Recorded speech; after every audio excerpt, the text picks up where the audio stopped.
It's obviously there's something really wrong, something bad going on at the center of American society. Combined deaths by suicide, alcohol, and drug overdose are the highest since record-keeping began. Many of those who are still around rely on psychiatric pills.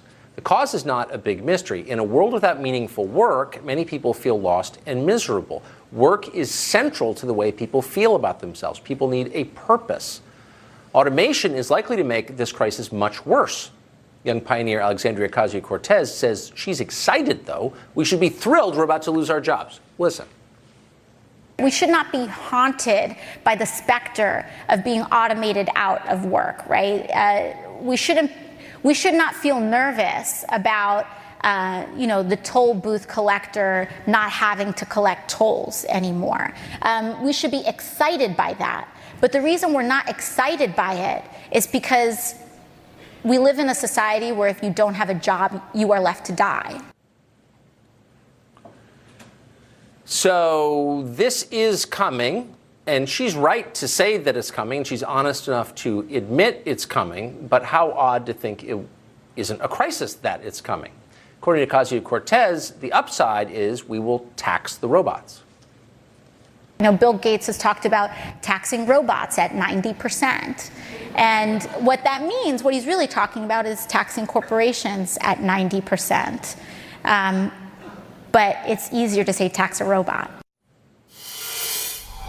Nomiki Konst is a former Bernie Sanders surrogate. She's also a Democratic socialist and was the socialist candidate for New York Public Advocate. She joins us tonight. Nomiki, thanks for coming on. Hi, Tucker. Thank you. Unlike a lot of people on the right, I don't dismiss Alexandria Ocasio-Cortez.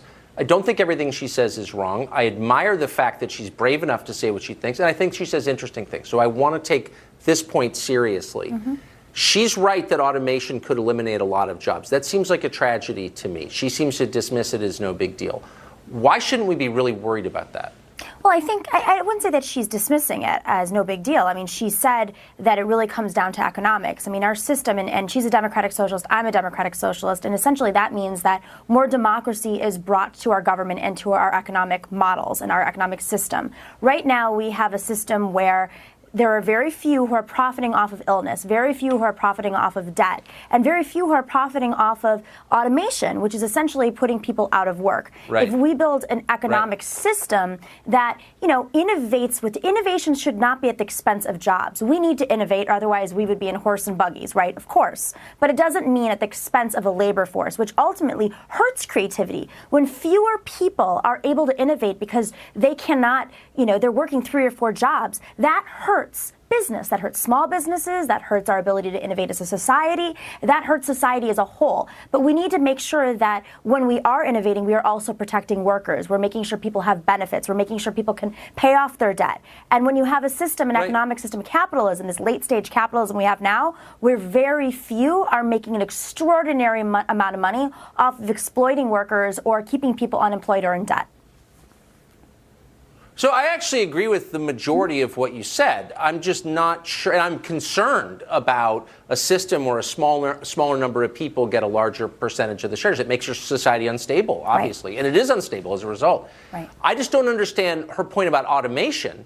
If all of a sudden, and McKinsey and lots of other forecasters predict that in 30 years, a huge percentage of our jobs will be gone, people will have nothing to do, you could get, and Andrew Yang makes his point, a revolution. So why shouldn't we be really worried about that? I don't understand. I think the revolution is happening right now. I mean, look at the rise of democratic socialism when the majority of young people who are burdened by debt, who can't find stable employment, or if they do, they have multiple jobs to pay their rent or living at home with their kids or with their parents. I get it. That is a revolution. That is a political revolution. It's what Bernie Sanders built, and it's what Alexandria Ocasio-Cortez... It is. Wait, but hold on. Okay, I get it completely. I think you're absolutely right. There's a lot more economic insecurity among young people than we acknowledge, and that's why they're all socialists. I totally agree. I've been saying that for 2 years.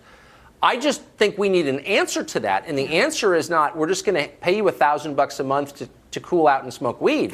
People need purpose in their lives. They need jobs. They need to feel like they have meaning. I'm serious, and most people get meaning through their jobs. So robots take our jobs, where's the meaning? Well, historically, I mean, if you look back at these transitions, whether it was the transition from horse and buggy to car, or other forms of technological innovation, radio to television, I mean, there was always a concern about jobs being lost, and there's always work. There's always work. It's just we need to make sure that work is protected. And I think what she's referring to, if I don't want to speak on behalf of Alexandria Ocasio-Cortez, but if what she's referring to is innovation is going to happen, we just need to make sure that the companies who are making money off that innovation are being taxed appropriately. And right now they are not. I mean, when you look at the companies that don't want to pay their workers a $15 minimum wage and they choose to automate, they're not paying enough taxes, if any, in exchange. When you look at the rise of suicide of taxi workers, I think you need to read up on taxes. this. I mean, it may be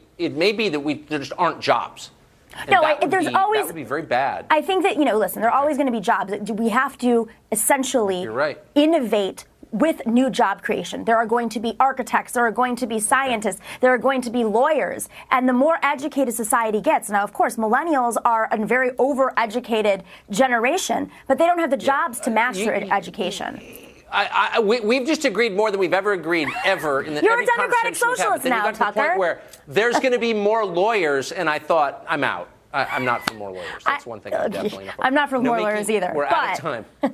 Good Thanks, for you. Tucker. We're against Welcome the to lawyers. DSA. Thank you. Right.